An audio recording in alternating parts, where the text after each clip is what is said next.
Boa noite a todos e sejam bem-vindos aí a mais uma live. Eu vou espirrar. Ou não.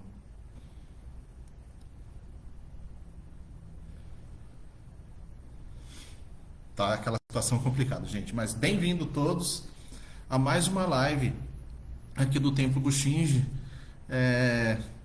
Leitura Zen, né? Pessoal, hoje eu peço desculpa, eu não tô com a minha indumentária formal de monge, eu não tô usando meu Samue, eu tô com o meu Raxo. Mas assim, aqui onde eu tô tá gelado, tá? Tá gelado e eu vou permanecer de blusa, que eu já tô um pouco resfriado e então eu peço desculpas a vocês, tá? Espero que tudo bem aí por todos vocês, né? Mas pessoal, quinta-feira, dia de leitura Zen, estamos lendo o Dhammapada, né? Um dos meus livros aí favoritos. Boa noite, Alexandre, tudo bem contigo? Tá muito frio aí também? Aqui, no momento, o meu termômetro aqui tá marcando 9 graus, cara, 9 graus. E o salão aqui onde eu fico, ele é muito bom, porque no verão ele fica bem fresco, mas ele foi zero preparado para um frio como esse. Ele tem várias janelas, tá bem gelado, mas vamos que vamos, né? O pessoal, como eu sempre costumo dizer aqui, essa live, né, é uma maneira da gente estar abrindo os portões do templo para todos vocês, né? As pessoas às vezes, né, ficam assim, putz, na minha cidade não tem um templo, aonde eu vou conseguir praticar? Como que eu consigo? Existem templos budistas no Brasil, putz, só tem coisa muito longe, é elitizado, é muito caro. Pois bem, os seus problemas acabaram, porque aqui a gente tem uma prática autêntica, o Templo do Shinji é o centro, né? É onde fica a Superintendência da América do Sul da nossa escola Sotô, com ótimos monges, pessoas dedicadas, voluntários dedicados, trabalhando. Vocês não imaginam o trabalho que a gente faz aqui nos bastidores para isso aqui poder tá de pé. Nós temos, é de graça, qualquer um pode vir, entrar aqui no Facebook e nos assistir, podem comentar, podem compartilhar. E você acessa de qualquer lugar. Então seus problemas acabaram, né? A ideia aqui é justamente isso.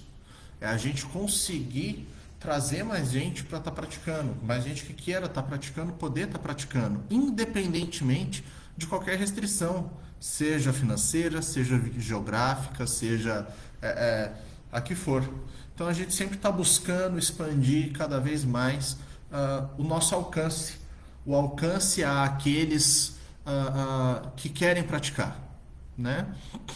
E a gente está fazendo então as lives do Zazen, estamos fazendo lives com os serviços diários, com a banca, trazemos missionários aqui para falar também, né? A Missão Sotô da América do Sul sempre trazendo uma palestra nova. E temos aqui também às terças e quintas a live do Leitura Zen, né? Boa noite, Cícero, muito obrigado aí por estar conosco hoje, né? E como eu disse, estamos lendo o Dhammapada. Hoje já vamos estar no capítulo 7, né? Então já estamos... É um capítulo curto, mas é um capítulo bastante interessante. Eu acho que ele trabalha muitos conceitos para a gente refletir, para a gente compreender. E é legal a gente estudar o Dhammapada, é legal a gente fazer essas leituras, esses estudos, porque ele possibilita uma janela, né? É uma janela para o tempo de Buda.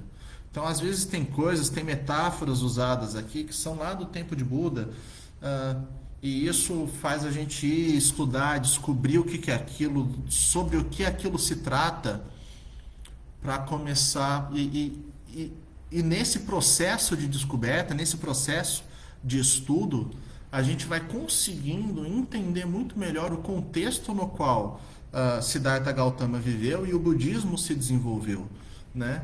e consegue entender muito melhor coisas que ele e outros mestres queriam dizer para nós, né? Então essas leituras, esses estudos são sempre bastante interessantes, tá? Então, pessoal, já fiz a introdução aqui, vamos começar a leitura. Lembrem-se de podem dar like, podem dar a reação aí que vocês quiserem, comentem, perguntem, compartilhem. O vídeo fica gravado aqui, podem assistir hoje, podem assistir depois, conforme preferirem, tá bom? E isso posto, pessoal, vamos lá, que, como eu disse, é um capítulo curto, mas talvez vá ter muitos comentários. Então, estamos no capítulo 7 dos dignos. E aí eu já faço a minha primeira pausa. Normalmente eu não faço a primeira pausa no título, mas aqui eu acho importante.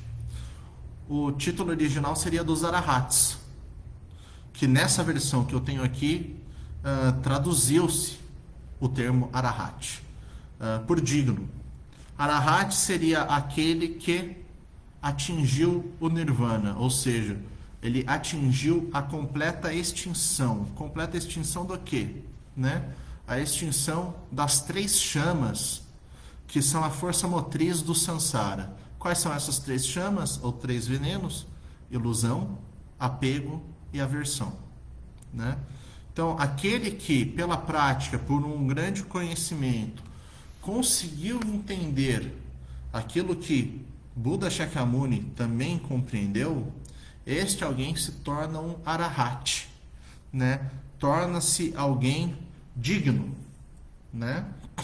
E nós, agora, assim, eu poderia ficar aqui explicando o que é um Arahat, mas melhor do que isso, a gente tem aqui os versos de Buda se dedicando sobre o que é um Arahat. Então vamos compreender isso. Chegado ao final da viagem, livre da dor, de tudo que há, abandonadas as amarras, não terás mais inquietações. Ou seja, ele começa definindo aqui quem é o Arahat. O Arahat é quem chegou ao fim dessa jornada. Em que sentido chegou ao fim dessa jornada? Chegou ao fim desse ciclo, dessa nossa errância ao longo do Sansara, né? Se ele extingue a força motriz do Sansara, ele não mais perambula por ela, pelo Sansara, né? Então ele chega ao final dessa viagem e agora ele se vê livre de dor, de tudo que há, né? Ele abandona, por quê? Porque ele abandonou as amarras. Que amarras são essas? Ora, é a amarra da nossa própria mente, a própria maneira como nós entendemos o mundo, né? Nós usamos a nossa mente para entender o mundo. Não só a nossa mente, né? Nosso corpo geral, tá? Mas a gente usa a nossa mente de maneira para entender o mundo. Só que a gente acredita na nossa mente. E não, eu não estou dizendo que é ilusão que está frio agora. Porque de fato está frio. Eu tenho termômetros, está frio. Eu não preciso relativizar e filosofar muito sobre se está frio ou não. O fato é que o frio é real. Agora, esse frio será e é percebido de maneiras distintas. Tem pessoas que vão estar sentindo mais frio, pessoas que vão estar sentindo menos frio. Pessoas que estão mais acostumadas com o frio, menos acostumadas do frio. Pessoas que estão mais preparadas para o frio, menos preparadas para o frio. Boa noite, Hari. Muito obrigado pela presença. Então, mesmo um fato absoluto, por exemplo, está frio, é sujeito à nossa própria interpretação, é sujeito à nossa mente, é sujeito ao nosso karma. E por isso é ilusório. Mas como nós acreditamos que a nossa mente é absoluta e entende a realidade como ela é, e não está entendendo uma realidade enviesada pelo nosso karma, condicionada, nós nos apegamos ao que nossa mente percebe e tomamos decisões com essa visão distorcida, com essa visão desajustada. Aquele que percebe claramente isso, que a nossa mente, que a nossa forma de entender as coisas não é a realidade em si, torna-se um ser digno. E como aqui diz, chega, conclui essa viagem, conclui essa perambulação pela ilusão, pelo apego, pela aversão e logo pela insatisfação. Por isso que ele não tem mais inquietações. Com a mente absorta, se exercitam. Fora dos lares, são felizes. Como os cisnes fazem com os lagos, morada após morada deixam. Aqui, né, tem muito forte essa alegoria do o monge é aquele que deixa o lar, né? A própria cerimônia, né? O tokudo significa deixar o lar. Nós deixamos o nosso lar quando nos tornamos monges. Por que deixamos o lar? Porque agora nós nos dedicamos. O monge ele nada mais é do que aquele que dedica a sua vida, dedica a sua energia, dedica o seu trabalho ao Dharma, a manter a roda do Dharma girando, a compreender o Dharma de Buda e poder manter este Dharma por mais uma geração, né? Esse é o compromisso do monge. O monge está lá para servir a comunidade, por isso ele deixa o lar. Ele é tal qual o cisne, né? Que ele não tem um lar nesse ou naquele lago. Todos os lagos são deles. Todas as nações, todos os locais são os locais onde habita o monge, né? Então esse simbolismo é muito, muito forte. Mas para realmente o monge habitar a todo lugar, não significa necessariamente sair fisicamente do próprio lar. Ele tem que primeiro ter abandonado o lar que nós temos aqui. Essa amarra que eu falei da mente, com a qual a gente entende o mundo. Daqueles que não acumulam, que comem na medida exata, e cujo pasto é a liberdade, vazia e sem nenhum sinal, como o dos pássaros no céu, seu curso é duro de traçar.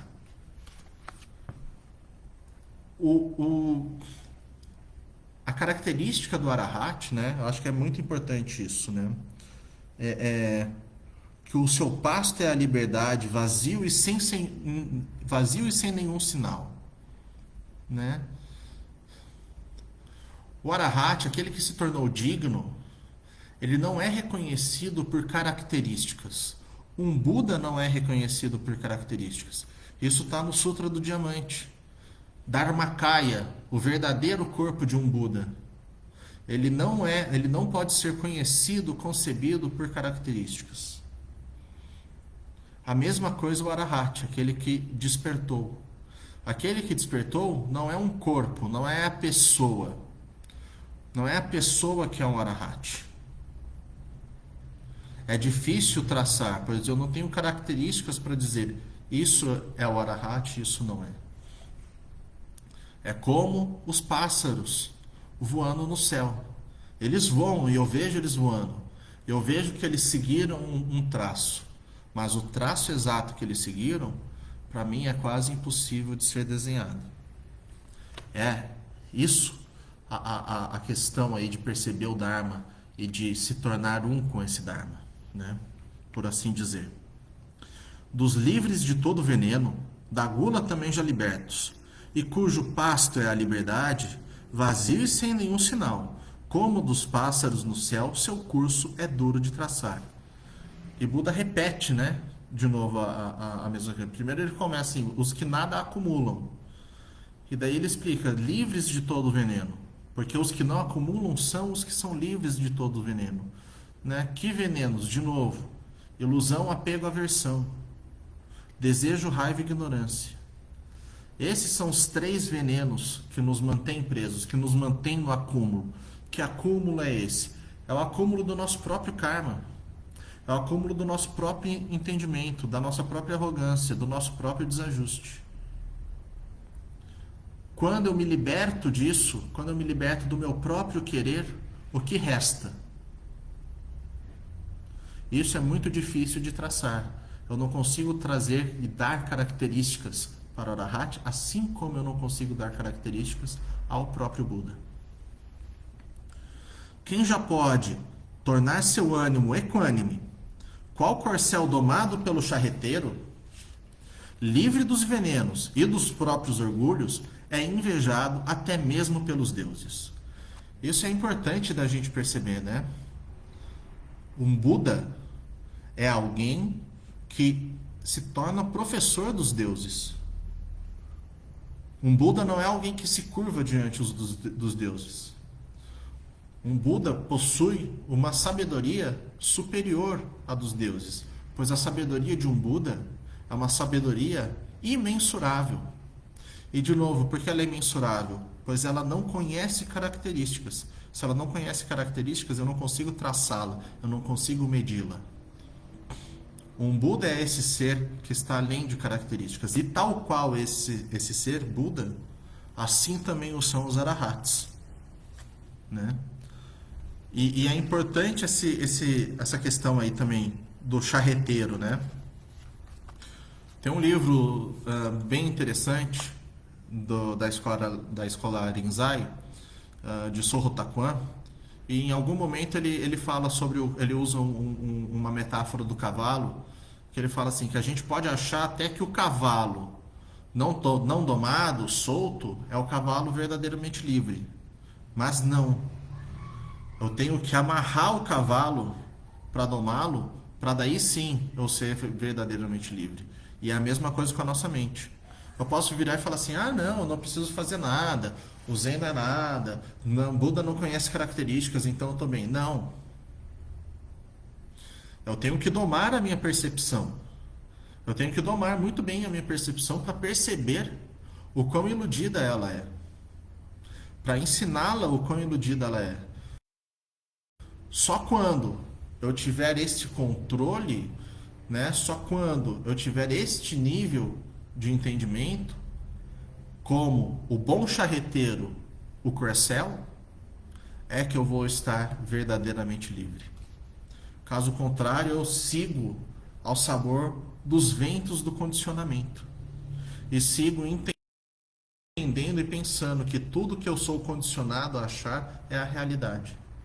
E talvez os maiores males já feitos pela humanidade vêm justamente de nos deixarmos levar pelo condicionamento. Tal como a Terra não reage, como o pilar de Indra é firme, é lago, sim, livre de lama. Para ele inexiste o Sansara. Aqui ele traz algumas metáforas. Primeiro ele fala da própria Terra, né? A Terra não reage. Você pode tentar fazer o que quiser. A Terra, ela permanece, né? O pilar de Indra, nas cidades que beiravam o Ganges naquela época, havia um pilar de pedra enorme na entrada dessas cidades, em homenagem a Indra, o rei dos deuses, para os hindus, né? E esse pilar de Indra também era uma construção muito robusta. Então, você pode bater, você pode golpear ela, que nada vai acontecer com esse pilar. Assim também são os Arahats. Eles que já chegaram nessa plenitude da mente, eles que já chegaram nessa equanimidade, eles também se portam assim. Para eles inexiste o Sansara. O Sansara já não... Por quê? Porque o condicionamento ainda é real. A impermanência ainda é real. Porém, como eles são detentores do saber, como eles já entenderam, já compreenderam, tal qual a Terra, tal qual o pilar de Indra, eles não vão se abalar por conta desse condicionamento, não vão se abalar por conta dessa impermanência. É calma a mente deste homem, é calma a voz, é calmo o agir. Livre pelo saber perfeito, tal homem é calmo, calmíssimo. Então, ele atinge essa equanimidade, essa plenitude, liberto pelo quê? Liberto por Prajna, Prajna Paramita, que é o saber perfeito. E o que é esse saber perfeito? É justamente entender as coisas além das características que imputamos para elas, além do entendimento que imputamos para elas, além das sensações que imputamos para elas, além dos julgamentos que imputamos para elas. Por isso que nós praticamos o zazen, por isso que praticamos tanto, para vislumbrar, para entender, para ir além de dukkha, que é a nossa própria mente desajustada. Aquele que vai além de dukkha desenvolve o que Buda chama de olho de Prajna Paramita. O olho de Prajna Paramita é o olho que vai ser capaz de enxergar o vazio de todas as coisas, ou seja, como todas essas coisas são interligadas e condicionadas entre si, né? Enxergando o vazio de todas essas coisas, ele enxerga o vazio do próprio vazio e vai além, né? Por isso que a gente vê no Sutra do Coração, né? Quando Avalokiteshvara praticava profundamente e compreende a vacuidade de todos os agregados. Quando nós chegamos nesse estágio, compreendemos a vacuidade dos agregados, nós temos esse despertar. E esse despertar vem por onde? Por essa sabedoria perfeita, justamente Prajna Paramita, que é o Sutra do Coração, né? É o Sutra da essência da prática da sabedoria perfeita, né? Então é a mesma coisa. Esse homem, então, né, que é muito calmo e tal, ele foi livre, ele foi liberto pelo saber perfeito, por Prajna Paramita. Sem crenças, chegado ao Nirvana, cortadas todas as amarras, sem desejos, sem bem, sem mal, este sim é um homem sublime. Isso é importantíssimo, né? Sem crenças. Que crenças? As crenças, elas nascem na nossa mente. As crenças são também condicionadas. O bem que fazemos e o mal que fazemos também são condicionados. Um arahat, esse ser digno, ele está além disso tudo. E estando além disso tudo, estando além da crença do bem e do mal, ele vive em plenitude. E as pessoas normalmente se chocam, mas não é bom fazer o bem, mas não é bom não fazer o mal. Inclusive, nós temos esses votos, né? Um dos 3 grandes votos que temos é não praticar o mal e praticar o bem, né? Então, o que isso tem a ver? Nós estamos indo além do nosso condicionamento. Quantos males já foram feitos no mundo por pessoas que pensavam estar fazendo bem? Ser capaz de enxergar além do nosso condicionamento é isso que faz o ser digno, é isso que traz o despertar. É ir além das crenças, é ir além da minha própria mente. Seja na aldeia ou na floresta, seja no vale ou na montanha, onde quer que estejam os dignos, o lugar é só prazeroso. A gente acaba desenhando, né, na nossa mente, assim, o que a gente espera, o que a gente acha que deveria ser, né, de um monge, de um renunciante, tal, e começa, eu preciso ir viver no templo, tal, não sei o quê. Porém, o desperto, o arahat, ele, como ele é destituído de todas as características, de todas as amarras, de todos os venenos, como ele habita na equanimidade e na plenitude, ele pode viver no meio da cidade ou retirado na montanha, que para ele tanto faz. Lembrem-se, ele é o pilar de Indra, que não se abala, por mais golpeado que seja. Prazerosas são as florestas, onde o leigo não se contenta. Sem paixões, aí se deleitam os que não mais buscam prazeres. Então, o arahat, ele consegue, inclusive, encontrar o deleite até onde o leigo, e aqui não é o leigo como praticante leigo, mas aquele que não entendeu, não compreendeu ainda, não foi além da própria mente iludida, aonde esse leigo sente desconforto. Por exemplo, quando falamos que temos que ir além de bem e de mal. Quando falamos que Arahats são professores dos deuses. Quando falamos que a nossa própria percepção é iludida, é desajustada. Isso tudo nos causa desconforto. Mas o Arahat, que já compreendeu, ele já consegue permanecer equânime em qualquer lugar. Pessoal, esse era o capítulo de hoje, um capítulo curto, mas muito, muito interessante, né? E daí vira e mexe, a gente vê discussão, o que é o Arahat, o que não é, tal, não sei o que, vou olhar o coisa, vou olhar ali, vou olhar aqui, como que se faz para ser um Arahat, o que faz, não sei o que e tal. Lê o Dhammapada, capítulo 7. Está sendo dito lá exatamente o que é. E vocês gostaram aí também desse capítulo? Acharam proveitoso? Deixa a gente saber. Podem, de novo, o vídeo fica gravado aqui. Sintam-se à vontade para assistir quantas vezes quiserem.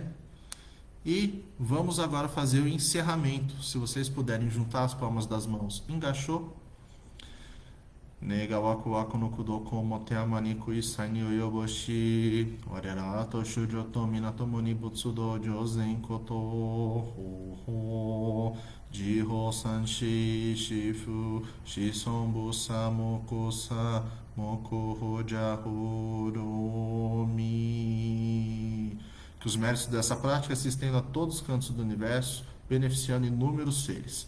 Muito obrigado a todos, uma ótima quinta-feira, um ótimo resto de semana e por favor se aqueçam e tentem aquecer aí alguém que precisa também, pois a onda de frio está muito forte.